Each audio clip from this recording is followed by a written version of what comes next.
아멘. 오늘은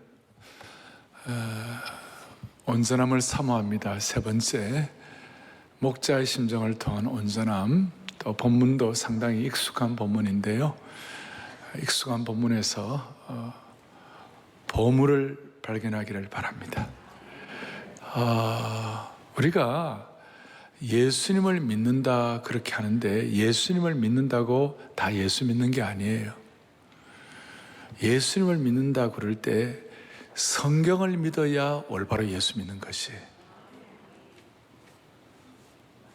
예수 믿는다 그러면서도 성경을 다 안 믿는 분들이 있어요. 부활 사건이라든지 그 다음에 이런 예수님의 기적 사건, 그걸 그냥 영적으로 해석하고 그걸 역사적으로 문법적으로 실제적으로 해석을 안 하는 사람이 있어요. 그 다음에 또 성경을 믿는다고 하지만 또 엉터리도 말해요. 성경 다 믿는다고 그러면서도 교회 내에서 싸우고, 그 다음 남 비난하고, 그 다음 늘 상처받고. 우리가 성경도 믿어야 되고 다 해야 되지만 진짜 중요한 것은 뭐냐면 하나님의 심정을 깨달아야 돼요. 그리고 성경이나 들은 십자가를 믿어야 되고, 하여튼 하나님의 심정을 깨달아요. 십자가는 하나님의 심정이니까. 그리고 하나님의 심정의 키가 뭐냐? 하나님의 심정의 키가 뭐냐면 목자의 심정이에요. 성경 전체를 관통하는 목자의 심정이 있어요. 저는 이것을 깨닫고 난 다음에 저는 분에 넘치는 참 은혜를 받았고, 성경 전체를 관통하는 목자의 심정을 깨닫고 난 다음에 저는 분에 넘치는 사역의 열매도 얻었고, 또 하나님이 불쌍히 여겨주셨어요. 사람은 인생을 살다 보면 마음에 안 드는 사람도 있어요. 마음에 안 드는 일도 있어요. 그런데 그런 마음에 안 드는 사람과 마음에 안 드는 일, 이런 것들이 자꾸 부닥치다 보면 우리도 모르게 사람이 이렇게 고착이 되고 싶고, 시각이 말이죠, 좁아가지고 잘못 판단하고 그러면 안 되는 거예요. 그래서 우리의 영적 에너지를 잘못 쏟으면 안 되고, 시각을 바로 잡아갖고 바른 방향을 잡아갈 수 있도록 제일 저나 또 저희 생애, 아니면 이 말씀 통해서 깨닫는 것은 뭐냐, 목자의 심정을 제대로 깨달으면 우리의 시각이 협소하지 아니하고 하나님의 시각을 가지고 인생살이 하나님의 뜻대로 살아갈 수가 있는 것이에요. 이게 보화예요, 보석이에요. 그리고 하나님은 가끔 가다가 하나님의 백성들에게는 고정화되지 아니하고 고체가 되지 아니하고 협소해지지 않도록 하나님은 자주자주 하나님의 백성들을 흔들어 놓으실 때가 있어요. 자기 만족에 안주하지 않도록 흔드실 때가 있는데, 제가 말씀드린 오늘 목자의 심정을 여러분의 것으로 확인하고 내 것으로 고백하고, 여러분들 이것이 내게 실체화될 때는요, 환경적으로 하나님이 안 흔드셔도 우리는 시각을 바로 할 수 있고, 환경적으로 어려움이 안 생겨도 우리는 그리스도인의 품격과 하나님 주신 디그니티라고 영적인 위엄의 격을 지킬 수가 있어요. 자, 이걸 위해서 이제 제가 딱 몇 가지 말씀을 드릴 텐데, 저에게는 오늘 이 사건이, 이 내용들이 저의 좁은 시각, 이런 것들을 계속 하나님께서는 거의 매이지 아니하고 뛰어넘도록 만들어주신 그 이유를 설명을 할 거예요. 자, 제가 지금 하나님의 심정을 깨달아야 한다는 것은 하나님의 목자의 심정을 깨달아야 된다고 말씀을 드렸는데, 이 목자의 심정이라는 것은 무슨 오목사의 전몇 특허도 아니고 성경 전체를 관통하는 가장 강력한 뿌리예요. 성경 뭘요? 전체를 관통하는 강력한 뿌리예요. 창세기 48장에 보면 야곱이라는 사람이, 야곱의 일생은 험악한 일생이었고 고난과 기쁨이 교차하는 일생이었고, 아픔과 상처와 가족 간의 어려움들이, 수많은 일들이 왔다 갔다 하는 그런 일생이었어요. 그런데 야곱이 그의 생애를 살아가는 다음에 48장에 오면 자기 아들 요셉과 그 다음 손자들을 에브라임과 므낫세에 축복하기 위하여, 또 야곱의 아들들을 축복하기 위하여 야곱이 이제 준비를 하고 선포를 하는데, 창세기 48장에 뭐라고 나와 있냐면, 야곱이 15절에 나의 출생으로부터 지금까지 나를 기르신 하나님, 이걸 세 번역으로 하면 내가 태어난 날로부터 오늘에 이르기까지 나의 목자가 되어주신 하나님. 나의 뭐가 되어주셨다고요? 목자가 되어주신 하나님. 그러니까 성경 전체를 관통하는 중요한 것이 뭐냐면, 하나님은 우리의 목자이시다. 이걸 나중에 요셉이란지 그의 자손들이 깨닫고 나서 시편 80편에 보면 항상 고백하는 게 뭐냐면, 요셉을 양떼같이 인도하시는 이스라엘의 목자요, 야곱 요셉, 그것이 이스라엘 전체를 향하여 우리 민족의 목자가 되어 주십시오. 이것이 맹맥히 흘러서 예수님께서 요한복음 10장에 나는 선한 목자라.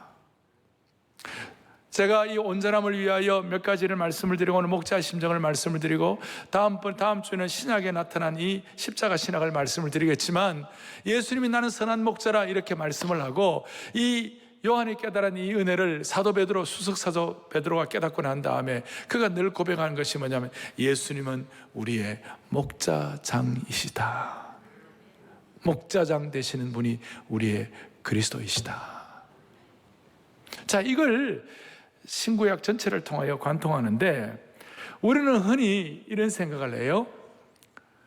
예수님이 목자이시고 성자 예수 그리스도가 목자이신데, 우리 삼위일체적인 개념에 보면 성부 하나님은 창조주이시고 이 목자와 관계가 없다고 생각해요. 아니에요. 이 목자의 심정, 목자 되심은 예수님만이 아니라 성부 하나님 자체가 목자이셨어요. 성부 창조주 하나님 자체가 목자의 심정을 가지고 사역하셨어요. 그러니까 제가 말하는 이 목자의 심정은 창조 때부터 있어진 거예요. 목자의 심정은 성부 하나님, 창조주 하나님으로부터 창조 때부터 뿜어져 나온 것이에요. 그러니 이 목자의 심정은 창조주 하나님, 성부 하나님이 성자 예수 그리스도에게 이 목자의 심정이 전승이 된 거예요. 계승이 된 것이에요.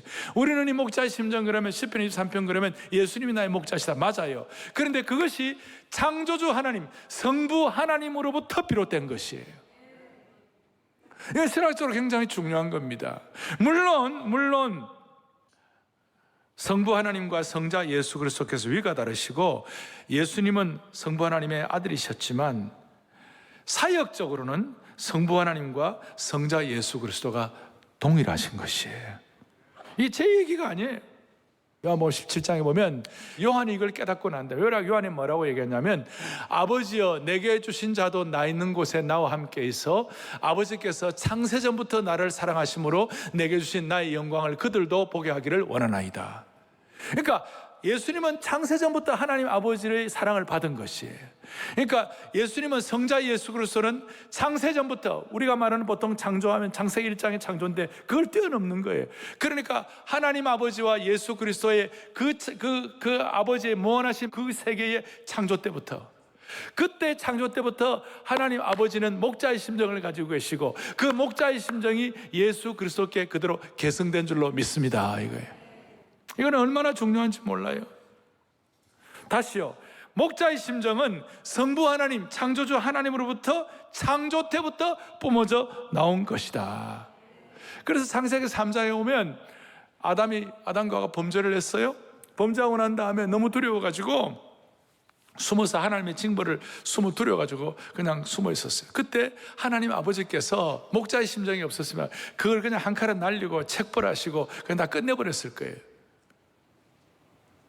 그냥 그 잘못에 대해서 심판하시고 그냥 목숨 참수형, 교수형하고 끝내버렸을 거예요.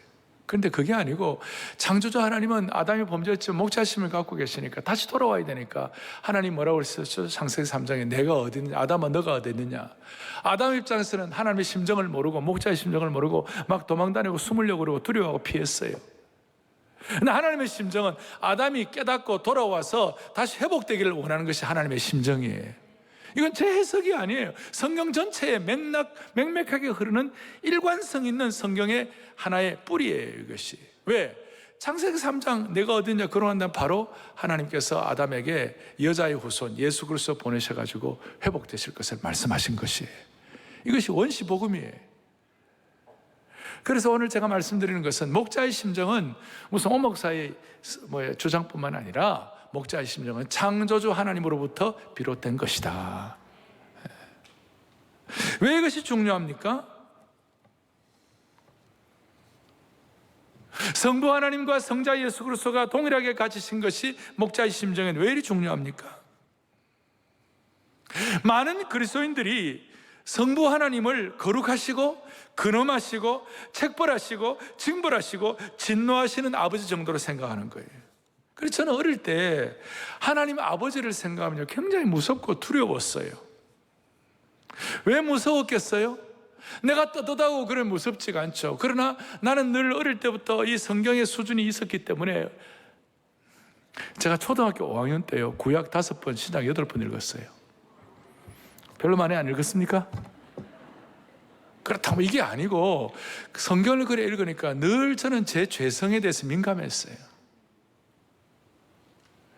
너무 하나님이 두려웠어요. 저는 그때 누가 오늘 이 목자의 심정에 대한 신학을 제게 가르쳐 줬으면 저는 훨씬 더 밝고 사춘기 시대의 어떤 그런 가슴앓이도 하지 아니하고 더 귀하게 보냈을 거예요. 여러분, 우리 주위를 살펴보면 너무나 어려운 일들이 많아요. 그 어려운 가운데서도 우리가 우리가 일관성을 가지고 한결같이 흔들리면 집중할 수 있는 뭐가 있지 않으면 우리는 이 포스트 코로나 시대에 이가 못 살아요, 우리. 자, 다시요. 저는 어릴 때 하나님이, 성부 하나님이 난 두렵고 무서운 존재였어요.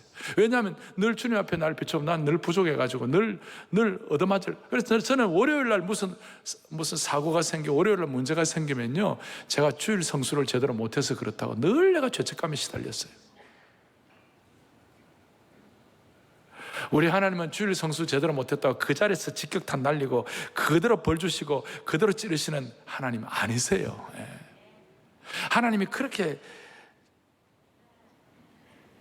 좀 째째하고 그러지 않아요, 하나님은. 그런데 우리는 하나님을 그런 째째한 하나님으로 알고 늘 두려웠어요. 어느 날 제가 초등학교 한 5, 6학년 때쯤 생각되는데, 초등학교 어버이 주일을 앞에 놓고 제가 결심을 했어요. 내가 이 어버이 주일에 우리 부모님을 좀 기쁘게 해야 되겠다. 그리고 어떻게 하면 기쁘게 하지? 제 생각에 부모님이 하시는 말씀이라면 다 순종해야 되겠다. 이번 한 주간 동안 한 주일을 제가 날짜를 정하고, 그래서 한 주일 내내 부모님 말씀을 순종하고, 그 다음 또 잘 하지도 못하는 밥도 제가 해드리고. 여러분, 밥 잘하는 방법 알아요? 물 넣고 여기까지 오면 돼요. 요새는 쿠킹보다 하지만 옛날에 물 넣고 여기까지 오면 돼요. 이거 자취하는 사람은 알아요. 저 된장찌개도 잘 끓인다 그랬잖아요. 그래 다 해드리고 다 했는데 주일 아침에 우리 어머니가 저한테, 죄송합니다, 우리 엄마가 저한테 양말을 주고 이거 신고 가라는데, 양말을 딱 보니까 구멍이 나 있어.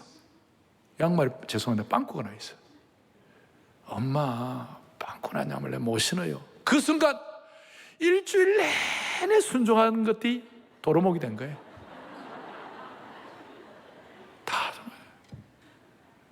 그 양말, 그 구멍난 양말, 어릴 때 우리 아버지가 가난한 개척교회였기 때문에 그게 시멘트 바닥 위에다가 돗자리를 깔고 예배를 드렸는데 무릎 꿇고 예배를 드렸어요. 그러면 내가 구멍난 양말을 신으면 뒤에서 다 보일 거 아니에요. 특별히 여학생들이 보면 뭐라 그랬어요. 제가 어릴 때 성경을 많이 읽으니까 내가 조숙을 했어요. 그러니까 요원이가 일주일 내내 지켜도 마지막 못 지키는 게 인생이에요. 내 이런 간증을 듣더니 우리 저와 같이 일어났던 형제가 그래. 자기는 주일학교 다닐 때 앞자리 가서 못 앉았대. 너무 죄가 많아서 죄 짓고 또 회개하고 죄 짓고 또 회개하고 죄 짓고 이러니까 앞자리에 앉을 자격이 없다는 거예요, 자기는. 그 옆에 있던 어디 여자 사람이 자기는 늘 앞자리에 앉았대. 자기 모범생이 돼가지고. 대체적으로 모범적인 여자분들은 앞에 앉을 자격이 있어요. 근데 대부분 여기도 남자들이 거의 없고 다 뒤에 있잖아요. 왜 내가 막 이런 얘기를 왜 하나? 우리가 너무 부족한 거예요. 우리가 늘 부족하고 그러니까 하나님 늘 두려운 거예요. 이게 그러니까 빵꾸난 양말이라든지 그 다음에 앞자리 뭐 이런 것들이 바울의 입장에서는 어떻게 되느냐? 로마서 7장의 비탄어린 고백이에요. 오라 나는 공고한 사람이로다. 이 사망의 몸에서 누가 나를 건져내랴. This is life. 이게 인생이에요. 이런 인생이 어떻게 사느냐고. 말씀에 비추면 난 늘 두려운 사람이고, 나는 늘 부족하고, 언젠가는 난 못 지키는 사람이고, 늘 나 자신을 돌아보면 오라 나는 공고한 사람이로다. 여기서 어떻게 해방되느냐고. 이 껍질을 어떻게 깨느냐고. 그래서 제가 이 목자의 심정을 신앙적으로, 신학적으로, 목회학적으로, 선교학적으로 이걸 받아들이고 난 다음에 다시 이야기합니다. 제가 분에 넘치는 사역의 은혜를 받았고, 수많은 갓난신고, 수많은 골짜기, 수많은 찔레, 수많은 가시, 수많은 돌짝밭도 지나가도록 하나님 만들어 주셨어요. 그런 의미에서 오늘 목자의 심정을 갖고, 다시요, 특별히 성부 하나님 때부터 목자의 심정을 갖고 계셨다. 되겠습니까? 증명을 대라. 로마서 8장에 자기 아들을 아끼지 아니하시고 우리 모든 사람을 위하여 내어주신 이분이 누구예요? 성자 예수 그리스도예요? 아니면 성부 하나님이에요? 성부 하나님이세요. 성부 하나님이 그 아들 예수님과 함께 모든 걸 우리에게 좋은 걸 주시지 않겠는가? 이게 하나님의 심정이에요. 하나님은 물론 진노하신 하나님, 두려우신 하나님 있어요. 그러나 우리가 두려워할 정도로 우리를 사실 사랑하시는 하나님이에요. 우리에게 진노할 정도로 우리를 사랑하시는 하나님이에요. 이걸 제가 깨닫고 제 인생의 신앙의 물미가 터졌다니까요. 진노하시는 하나님 맞아요. 진노할 정도로 우리를 사랑하시는 거예요. 자기 아들을 아끼지 않으시고 좋은 것을 우리에게 주시는 하나님이세요. 그래서 이걸 존 스타트가 깨닫고요. 존 스타트 알죠? 기독교 기본 진리. 존 스타트가, 하나님께서는 예수님이 우리를 위해 죽었기 때문에 우리를 사랑하신 것이 아니다. 하나님께서 우리를 사랑하셨기 때문에 예수님이 우리를 위해 죽으신 것이다.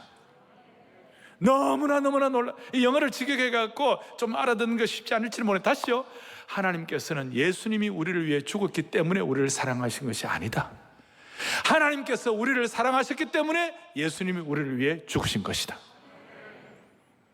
오늘 이 마음을 여러분들이, 그러니까 성부 하나님 때부터 목자의 심정을 가지셨고, 그 목자의 심정을 예수님이 개성하셨고, 예수님이 갖고 계신 목자의 심정을 오늘 우리가 확인하는 것이에요.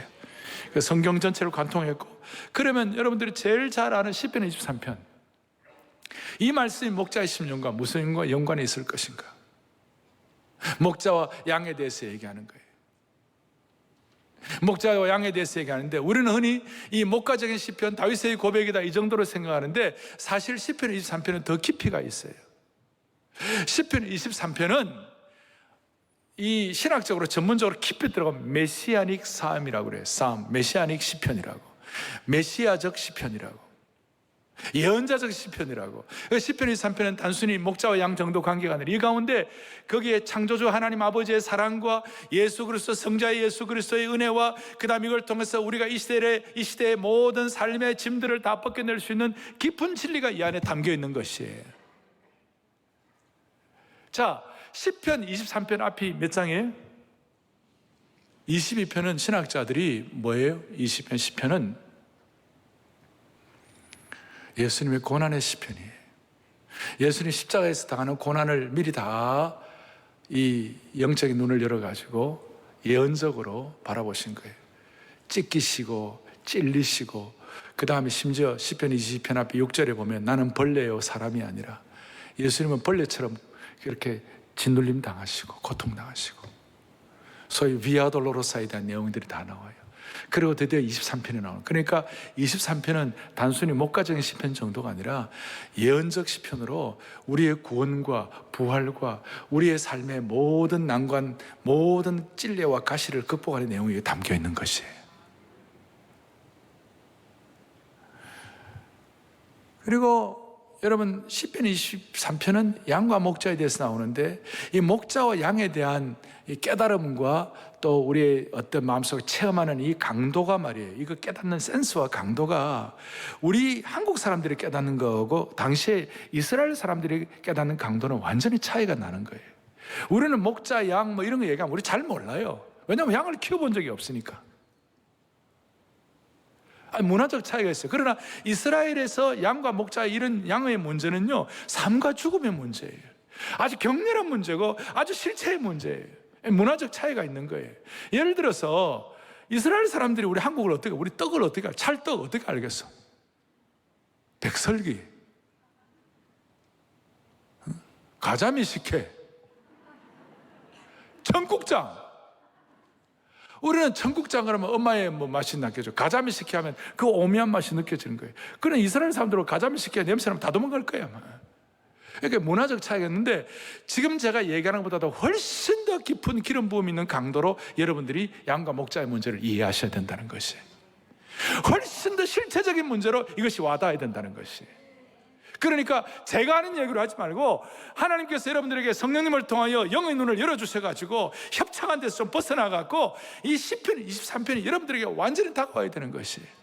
다시 한번 시편 23편은 목가적인 시편이 아니라 예수님의 조상인 다윗의 목가적인 시편 정도가 아니라 메시아적 시편으로 창조주 하나님의 목자의 심정을 선포한 것이, 폭발적으로 선포한 것이.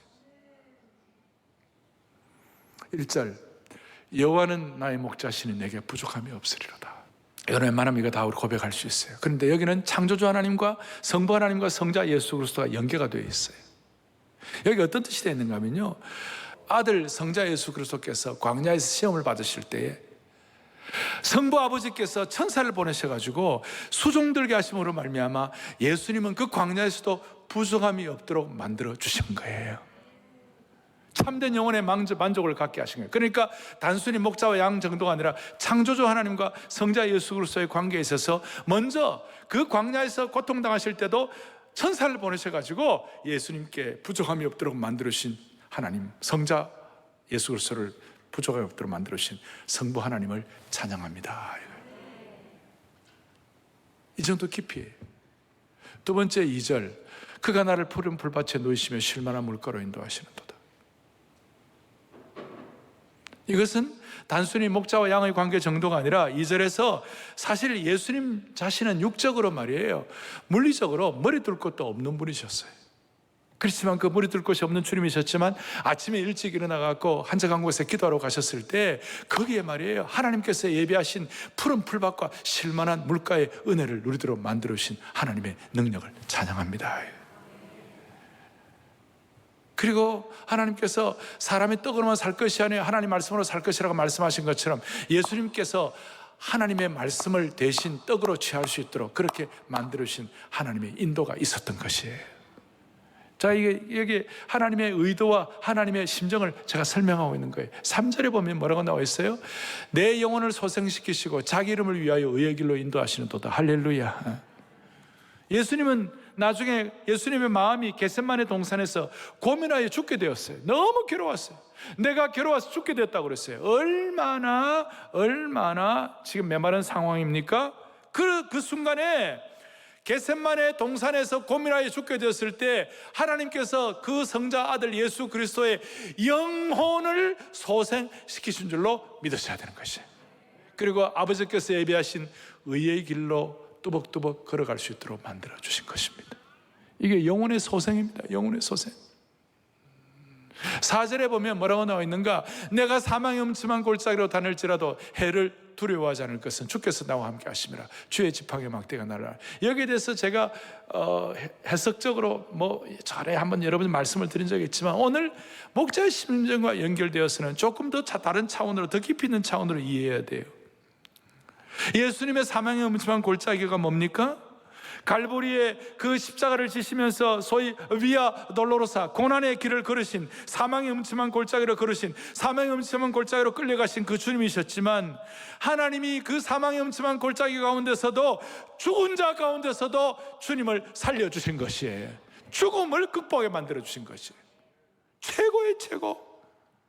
성부 하나님께서 성자 예수님이 당하시는 수많은 어려움과 고난 가운데서도 보호하시는 목자의 심정으로 예수님을 지켜주신 것입니다. 영혼의 만족, 영혼의 인도, 영혼의 보호가 있는 것이에요. 5절에 원수의 목전에서 내게 상을 차려주시고 기름으로 내 머리에 부으시고 내 잔이 넘치나이다. 여기 이 잔이 넘친다는 것은 풍요함을 얘기하는 것입니다. 이것은 바로 어떤 뜻인가 하면요, 예수님은 하나님의 아들로서 하나님의 아들로서 하나님 아버지의 부요함과 풍성함으로 충만하게 하여 주셔서 늘 충만한 기름 부음 받게 하여 주시고 아버지께서 준비하신 아들의 메시아의 혼인 잔치상을 위하여 하늘로 올림을 받으신 줄로 믿습니다. 얼마나 풍요롭습니까? 영혼의 공급입니다. 영적인 잔치인 것입니다. 이 주일날 이 예배를 드리면서 많은 것들 여러분들이 생각하실 거예요. 그러나 사실은 이 자리가 하늘 잔치상의 예고편이에요. 여기가 여기가 영혼의 보석을 채고 나는 여기가 보석점이에요. 여기가 영적인 대관식이에요. 여기가 풍성함을 넘칠 수 있도록 영혼의 공급을 하라 하시고, 6절에 내 평생의 선하심과 인자하심이 반드시 나를 따르니 내가 여호와의 집에 영원히 살리로다. 이건 우리와 목자의 관계 정도가 아니라 하나님 아버지와 성부 하나님과 성자 예수 그리스도의 관계에 있어가지고, 예수님은 하나님의 집에 영원히, 성부 하나님의 집에 영원히 거하시기 위하여 하늘로 들림 받으신 줄로 믿습니다. 성찬하시다. 영원한 거처를 만드신 거예요. 그래서 이것이 너무 좋기 때문에 서구 사회에서는 대부분 목사님들이 장례식 마지막 하관식 할 때에 영혼은 주님의 품에 안기고 흙은 흙으로 돌아갈지니라 그러게 하고 난다 마지막에 나의 평생의 선하심과 인자하심이 정녕 나를 따르니 내가 여호와의 집에 영원히 거하리로다. 최고의 인생의 마지막 종교를 이걸로 하는 것이에요. 단순히 시편을 낭송하는 것이 아니라 성부 하나님의 목자의 심정이 그대로 계승되어 가지고 예수 그리스도를 통하여 주신 그 복음의 은혜가 오늘 우리들에게 미침으로 말미암아 우리에게도 죽어도 죽음을 두려워하지 않는 영원한 거처를 마련하시는 아버지의 심정을 깨닫게 되는 겁니다. 할렐루야. 죽음도 두려워하지 않는 것이, 이게 시편 23편을 예수님의 생애와 접목시켰어요. 새로운 발견이. 정리하면 성부 하나님께서는 성자 예수님의 완전한 목자이셨어요. 그리고 하나님 아버지의 목자 되심, 그것 때문에, 그 사랑 때문에 예수님이 그 고난과 어려움 가운데서도 이겨내시고 예수님을 보호하시고 예수님의 공급자가 되신 것이에요. 이것 때문에 예수님은 큰 시험을 당하는 압박 속에서도, 심지어 겟세마네 동산의 흑암 속에서도, 십자가의 고통 속에서도 이 목자의 심정을 깨닫고 이겨내신 것이에요. 사람이 스트레스를 받으면 소화가 안 됩니다. 사람이 압박을 받고 정신적 스트레스를 받으면 어떤 일이 벌어집니까? 내분비 기관이 많이 흐트러지면 어려워집니다.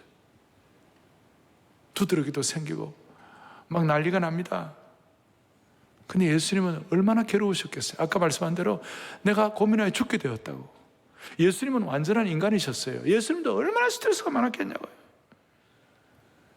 그 스트레스와 짐을 예수님은 어떻게 이기셨겠냐고. 성부 하나님의 목자의 심정을 깨닫고 예수님이 이겨내신 것이에요. 목자가 양에 대해서 어떻게 하는지 다 아시니까. 그래서 다시 한 목자의 심정의 말로 왕관의 보석과 같고 성경 전체의 보석 중에 보석이라고 믿으시기를 바라는 것입니다. 이걸 깨달으면요, 엉뚱하게 이상한 기독교 신앙의 이상한 색채를 갖지 않습니다.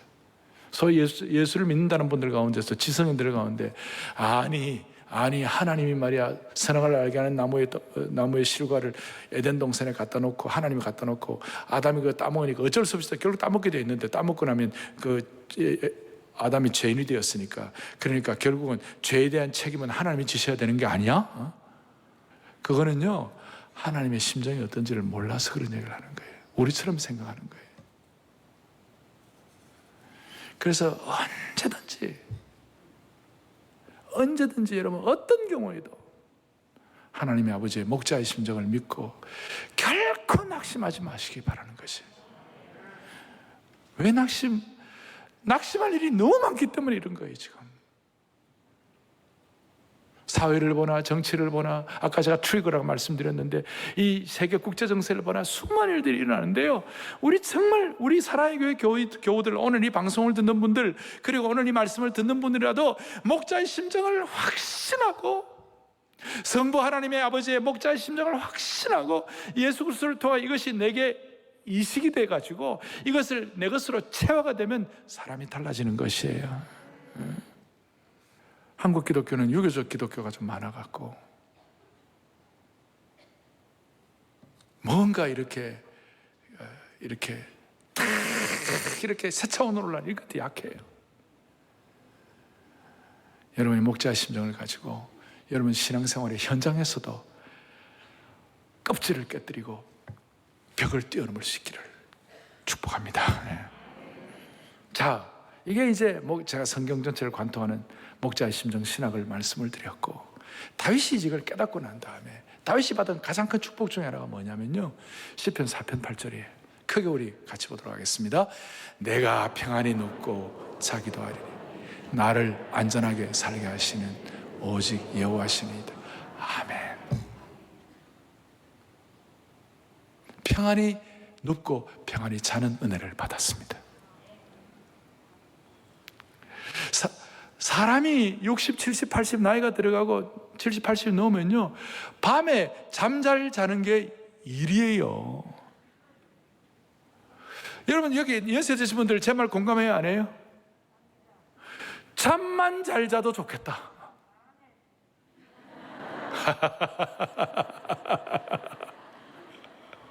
그 아멘 소리가 저에게는 너무나 절실하게 들려요, 진짜. 왜냐하면 70, 80 인생 살다 보면 인생에 복잡한 일이 너무 많아. 자식이 애물단지야. 잠 못 이루는 밤이 얼마나 많은지 몰라요. 수많은 찔레와 가시와 돌짝밭과 이런 것들이 우리 앞에 막 펼쳐져 있기 때문에 잠을 이룰 수 없는 그런 일들이 너무 많아요. 그런데 다윗처럼 고생한, 그런 다윗이 내가 평안히 눕고 자기도 하리니 나를 안전히 살게 하시는 오직 목자이시죠. 목자 때문에 내가 평안히 눕고 평안히 잘 수 있다는 거예요. 영어로 하면 밤을 샜다가 stay up all night이에요. 밤 샜다. 많은 사람들이 인생의 고된 살이 때문에 밤새는 사람들이 밤에 한 잠도 못 잤다. 사실 한 잠은 아니고 몇 잠은 잤겠죠. 그런데 되게 표현이 한 잠도 못 잤다 이런 얘기예요. 그만큼 인생이 복잡하고 힘든 거예요. 그런데 이 목자의 심정을 제대로 깨달으면요, 정말 어렵고 힘들어도요 평안히 눕고 잘 수가 있어요. 제가 왜 얘기하는지 압니까? 유대나라의 중동에요, 양은요 환경이 평안하고 그 다음에 상황이 평안하고 피지컬리 물리적으로 평안하지 못하면 양은 절대로 눕질 않아요. 양은 평안해야 누워요. 양은 파리떼가 들끓는다든지 그 다음에 기생충이 있다든지 아니면 환경이 어렵다든지 아니면 뭔가 불안한 환경이 된다든지 이런 일이 되면 양은 눕지를 못해요. 눕지를 못해. 그게 양이에요. 그런데 목자가 와가지고 얼레주고 환경을 평안하게 해주고 좋게 해주면요 양은 누워요. 희한한 일이에요. 제가 좀 정리해 드릴게요. 양은 두렵거나 배가 고프거나 갈증을 느끼거나 불안할 때는 눕지 않아요. 파리나 기생충이 괴롭힐 때 눕지 않아요. 하지만 양들은 아무런 방해도 없이 주위가 고요하고 평화로워지면 몸을 바닥에 누이는 것이에요. 환경이 조성되지 않으면 불안해가지고 이리저리 계속 몸을 움직이고 잠을 자지 않고 초조해하면서 체중이 줄어들고 자라지 못해요. 제가 지금 우리 얘기하는 게 양 얘기하는 거예요. 밤에 잠을 자지 못하고 초조해하고 체중이 줄어들고 자라지 못하는 사람들 안 봐도 여기 몇 명 있어요 지금 여기에.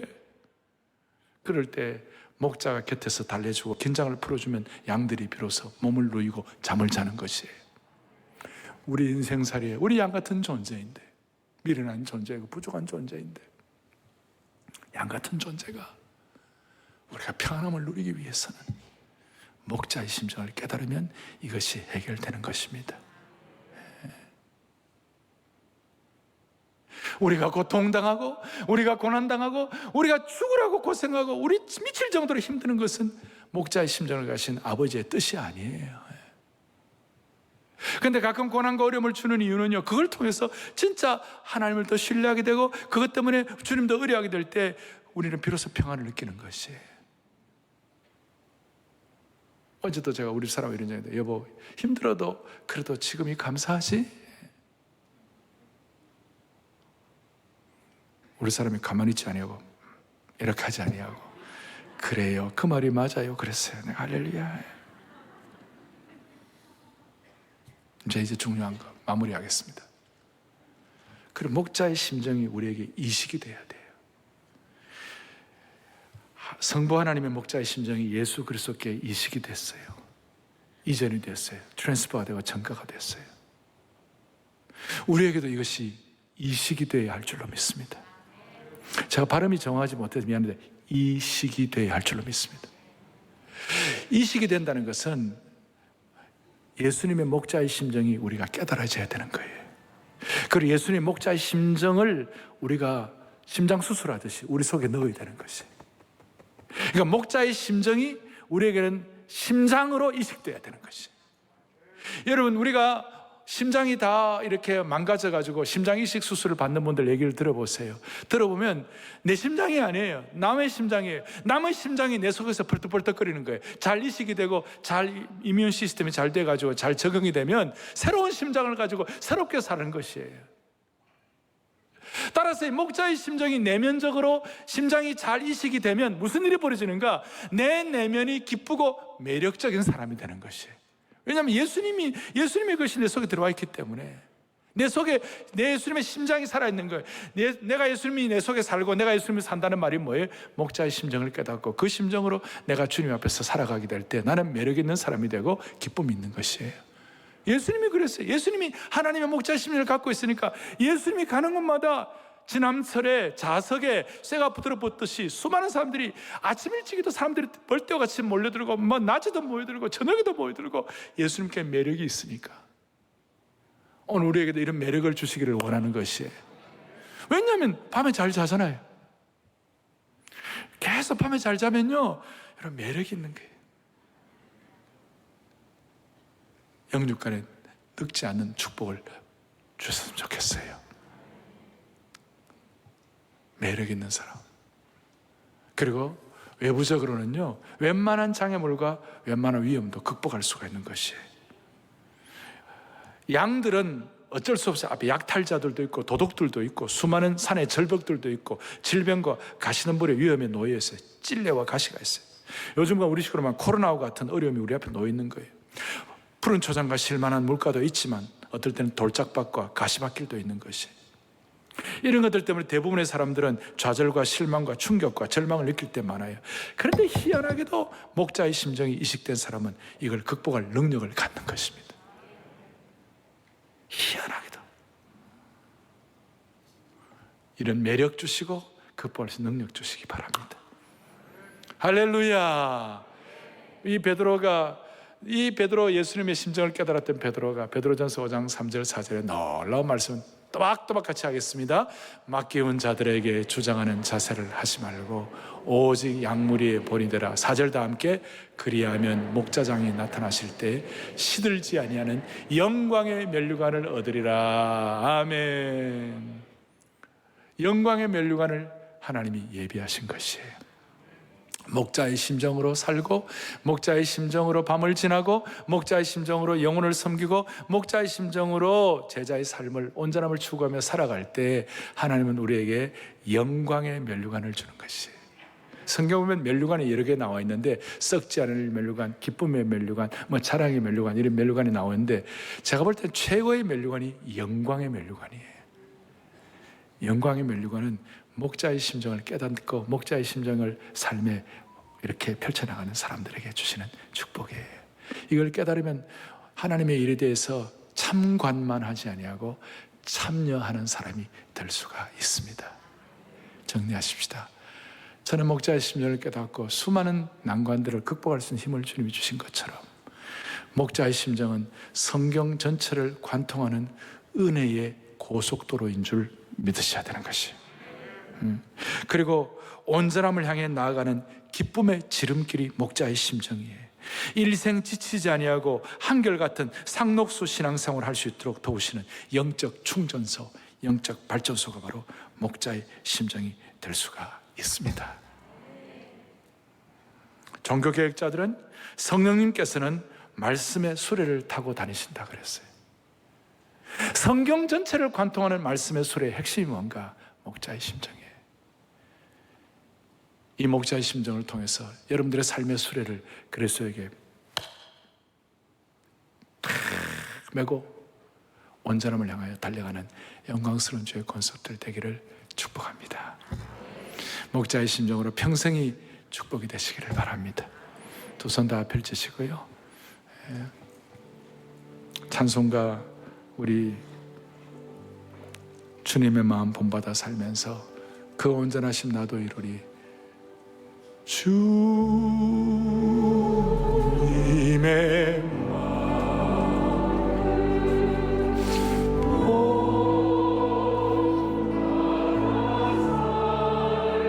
그 온전하심, 그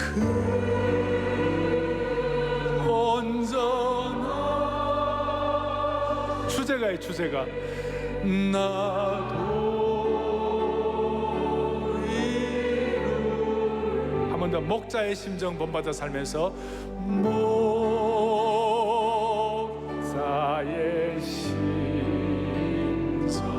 이식 본받아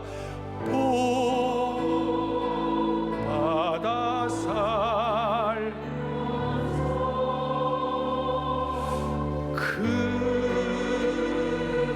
온전한 나도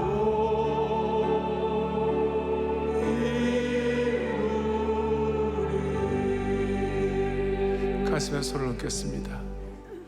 자비로우신 하나님 아버지, 오늘 이 목자의 심정 신앙이 평생의 복이 되게 하여 주옵소서. 신앙의 뿌리가 되게 하여 주셔서 이것을 통해서 예수님과 성부 하나님 아버지와의 관계에 있어서 영혼의 공급과 보호와 치유와 인도를 받았던 것처럼 우리가 이 은혜를 깨닫고 삶의 어떤 돌짝발과 가시밭길도 능히 뚜벅뚜벅 걸어갈 수 있는 하나님 나라 용사들로 삼아 주시옵소서. 시간이 있을 때마다 이 목자의 심정을 묵상하여 모두가 다 평안한 잠들 이루게 하시고 이 세상 앞에 매력 있는 그리스도인 나도 예수 믿으면 당신처럼 될 수 있는가 물어볼 정도의 평안한 은총을 받게 하여 주옵소서. 우리 주 예수 그리스도 이름 받들어 부족한 종이 간절히 기도 올리옵나이다.